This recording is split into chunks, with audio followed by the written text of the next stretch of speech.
Doctor గారు నమస్తే sir. నమస్తే. సార్ మనకి ఎందుకంటే తెలంగాణలో రేవంత్ రెడ్డి గారు గవర్నమెంట్‌లోకి వచ్చిన కాడి నుంచి కేసీఆర్ గారిని వెంటాడుతా ఉన్నారనమాట. అంటే కాళేశ్వరం అవినీతి, అవినీతి అని చెప్పి అంతకుముందు కూడా అంటా ఉన్నారు. ఈ తర్వాత గవర్నమెంట్‌లోకి వచ్చినాక దాంట్లో కొన్ని కొన్ని అవినీతి సాక్ష్యాలు అయి తీసుకొచ్చి కొంచెం ఫెయిలర్స్ వదులుతా ఉన్నారు. దానికి కేసీఆర్ గారు ఈరోజు మీరు చేతగాక, మీరు ఏమి చేయలేక దాన్ని అలా మూలపడేస్తున్నారు. మీరు పక్కకు తప్పుకోండి నేనొచ్చి కడతాను. నేను అక్కడ కూర్చొని కడతాను అంటున్నారు.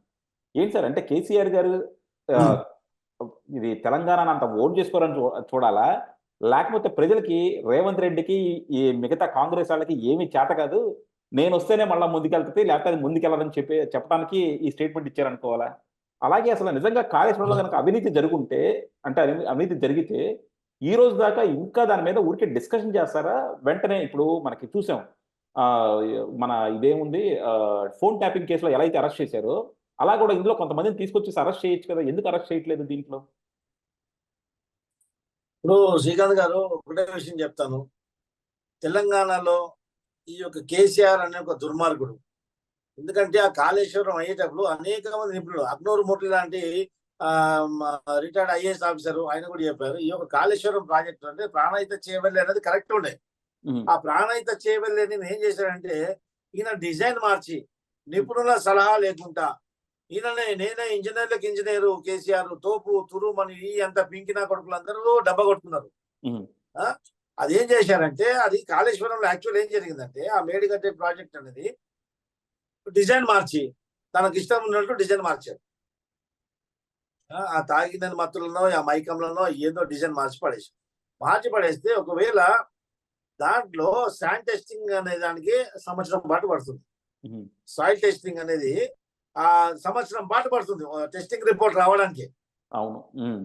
పోలవరం ప్రాజెక్టు సంవత్సరంన్నర అయింది సాయిల్ టెస్టింగ్ అయ్యడానికి. హ్మ్.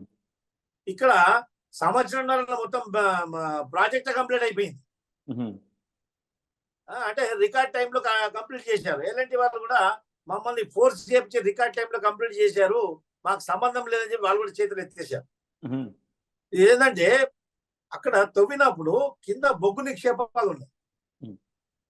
బొగ్గు గనులు బొగ్గు నిక్షేపాలు ఉన్నాయి.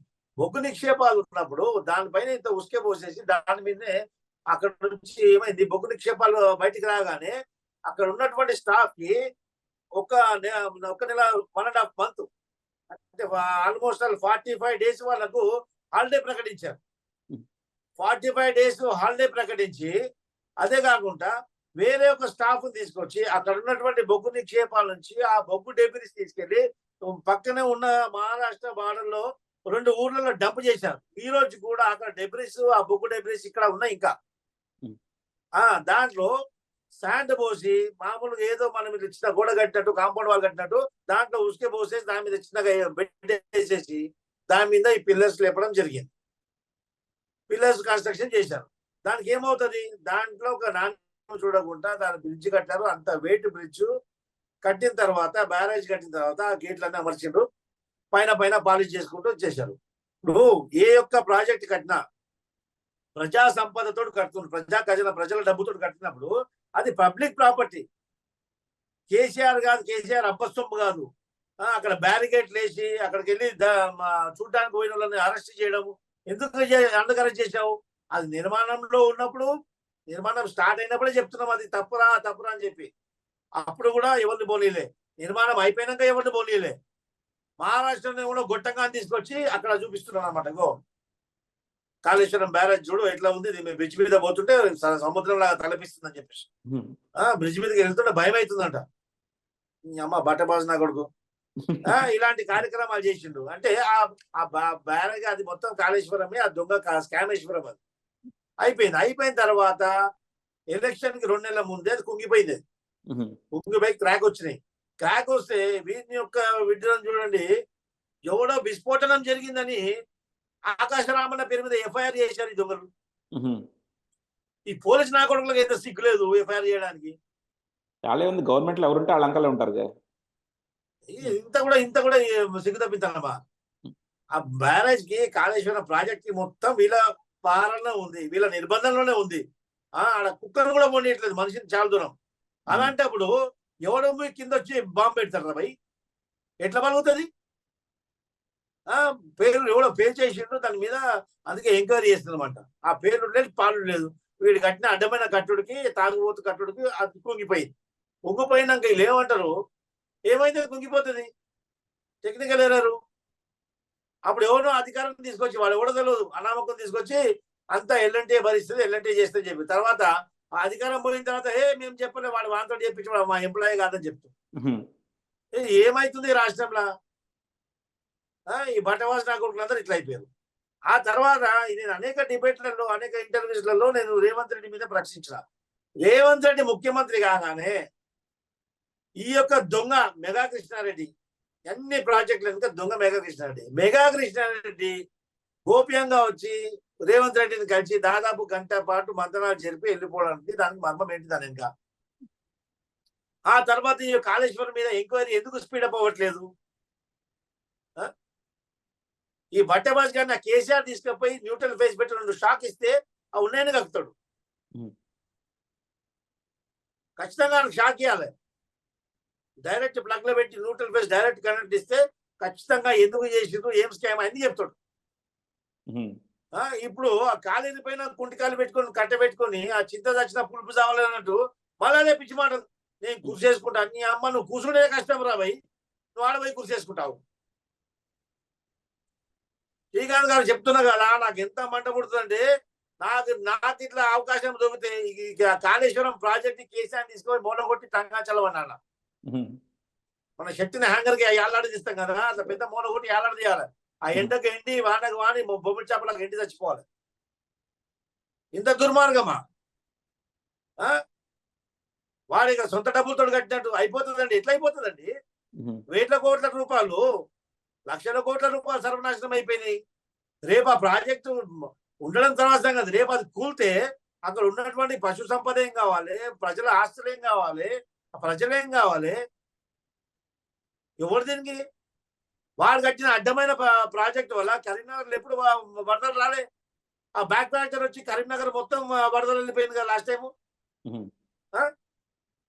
కరీంనగర్లో ఎప్పుడు కూడా ధాన్యం గొప్పగా వర్షం రాలే. కోతకు వచ్చినట్టు పంట మొత్తం ధాన్యం మొత్తం కొట్టుకపోయి నాటిపోతే ఇంట్లో పెద్ద కొడుకు చనిపోతే ఏ విధంగా రైతులు పట్టుకున్నట్లు ఏడవడం జరిగింది. నేను చూసిన, సాక్షాత్ పోయి నేను చూసిన, వాళ్ళని ఓదార్చిన కూడా మేము పోయి. ఇది పట్టదా? ఇలా ఉసురు జరగదా? ఖచ్చితంగా తెలంగాణ ప్రజలను మోసం చేసింది కాబట్టి తెలంగాణ ప్రజల ఉసురు జరిగి ఆ కుటుంబం మొత్తం సర్వనాశనం అయింది. దీనికి రేవంత్ రెడ్డి కూడా ఇది పాపం తగులుతుంది. రేవంత్ రెడ్డి నిజాయితీగా దీని మీద ఎంక్వైరీ చేయకపోతే, మెగా కృష్ణారెడ్డి వచ్చిపోయిన తర్వాత ఈ కాళేశ్వరం ప్రాజెక్టు పైన ఉన్నటువంటి ఎంక్వైరీ అనేది నడక నడుస్తుంది. కేవలం మొక్కువాడిగా విమర్శించుకుంటారు ఒకరికోడు, కానీ ఈ కాళేశ్వరం ప్రాజెక్టు పైన ఎందుకు విమర్శించట్లేదు? కరెక్ట్ గా ఈ డ్రగ్స్ కేసులు ఎందుకు తీయట్లేదు? రేవంత్ రెడ్డి ప్రతిపక్ష నాయకుడిగా ఉన్నప్పుడు, ప్రభుత్వంలో రానప్పుడు ఎంతగానో డ్రగ్స్ మీద, కేటీఆర్ మీద విమర్శించారు. నేను టెస్టింగ్ చేద్దామని. ఇప్పుడు నువ్వు పట్టుకపో, ఎందుకు రాదు? నాకు పోలీసులు పట్టుకపోయి అని ఏం బిక్తావు, ఏం టెస్ట్ తీసుకుని టెస్ట్ చేయి. ఆ డ్రగ్ రాకెట్ లో ఉన్న వాళ్ళు ఎంతమంది సినిమా వాళ్ళు ఉన్నారు, ఎంతమంది బయట వాళ్ళు ఉన్నారు, ఇంక ఎవడెవడు ఇన్వాల్వ్మెంట్ ఉన్నాడు అన్ని తెలుస్తాయి కదా. ఏ విధంగా అయితే ఈడీ మొత్తం డొంక కదిలిస్తుంది. ఇప్పుడు నువ్వు కూడా చేయి. మరి నువ్వు కాళేశ్వరం స్కామ్ మీద ఎంక్వైరీ చేయట్లేదు, పేపర్ లీక్ పైన ఎంక్వైరీ చేయట్లేదు. ఆ పేపర్ లీక్ అప్పుడైతే ఎవరైతే మహేందర్ రెడ్డి ఉన్నాడో ఈ యొక్క పోలీసులందరినీ కూడా ఇష్టం ఉన్నట్టు వాడుకుంటుంటే నిమ్మకు నీరెత్తినట్టు ఈ పెద్ద పోలీస్ గా డీజీపీగా ఉన్న మహేందర్ రెడ్డి ఒక మూగులాగా, గుడ్డులాగా, ధృతరాష్ట్రంలాగా చూసుకుంటూ కానీ ప్రేక్షక పాత్ర వహించాడు కదా.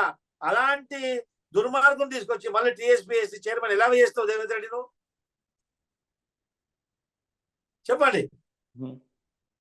17 సార్లు నిరుద్యోగుల ఆశల పైన నీళ్లు పోసినటువంటి ఈ యొక్క బీఆర్ఎస్ ప్రభుత్వం కేసీఆర్ కు అనుకూలంగా వివరించినటువంటి మహేందర్ రెడ్డి, అలాంటి పేపర్ లీక్ చేసినటువంటి పార్టీతోటి, ఆ ప్రభుత్వంతో, ఆ వ్యక్తులతోటి అనుకూలంగా మెలిగినటువంటి డీజీపీ అట్లా అంటే దీనికి అర్థమైంది, ఈ యొక్క రాష్ట్రం యొక్క నిరుద్యోగుల పైన, రాష్ట్రం యొక్క యువకుల భవిష్యత్తు పైన ఈయనకు ఏ విధమైన చిత్తశుద్ధి లేదు. కాబట్టి అందుకే ఈ యొక్క దుర్మార్గులకు అనుకూలంగా వివరించిండు కదా మహేందర్ రెడ్డి.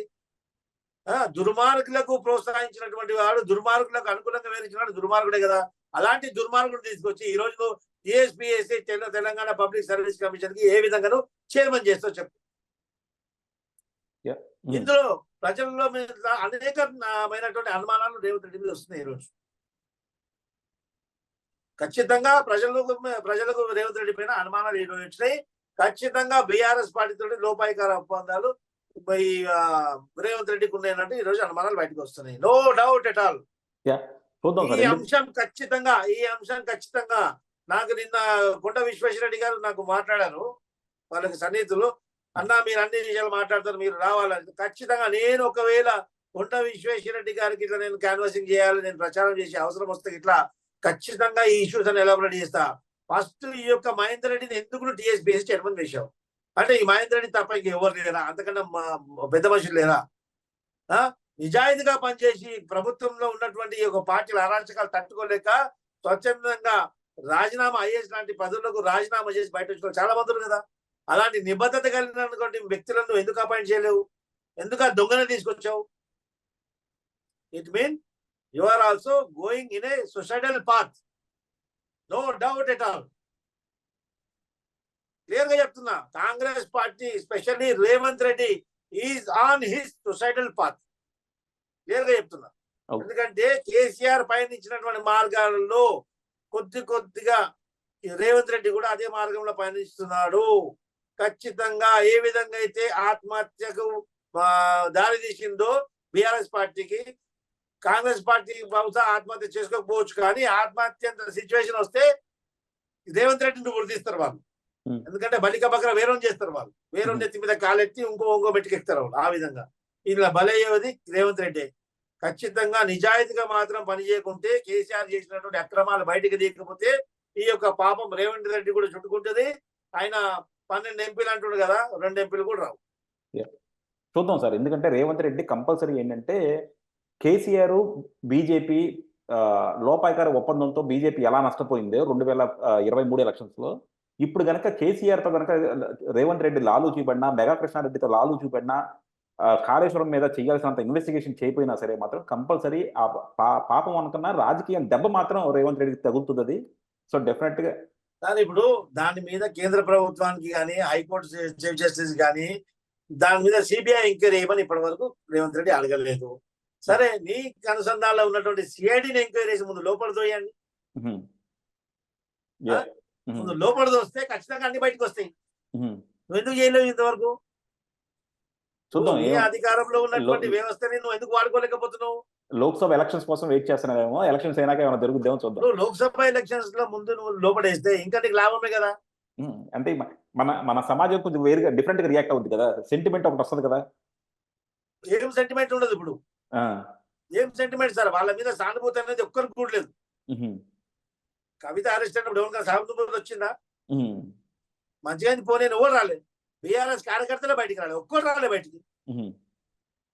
ఏ విధంగా సెంటిమెంట్ కానీ సానుభూతి కానీ బీఆర్ఎస్ పార్టీ పట్ల ఏం లేదు.